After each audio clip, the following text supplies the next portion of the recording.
ఇదేంటో మీకు ముందుగానే తెలిసింది పైన టైటిల్ చూసి. ఈరోజు తోటకూర లివర్ దమ్ బిర్యానీ చేద్దాము. ముందుగా కాంచిన ఆయిల్లో ఆనియన్ వేద్దాము.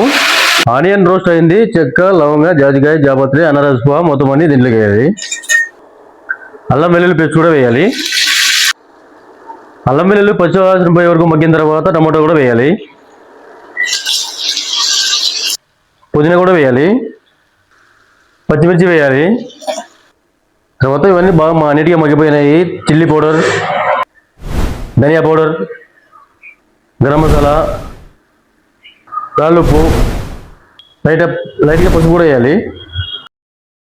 వీటిలో కూడా హోల్ గరం మసాలా వేసి సాల్ట్ వేసి ఎసురు వచ్చిన తర్వాత బియ్యం వేసి ప్రిపేర్ చేయాలి.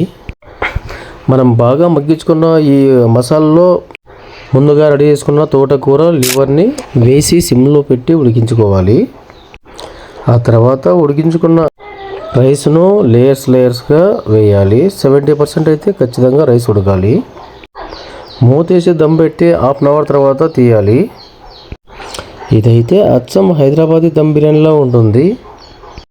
మేము చేసిన హైదరాబాదీ తోటకూర దమ్ బిర్యానీ ఎలా ఉందో టేస్ట్ చూసి చెప్దాము. మేమైతే ఈ విధంగా చేసాము. మీకు నచ్చిందో లేదో ఈ ప్రజెక్ట్ చెప్పండి.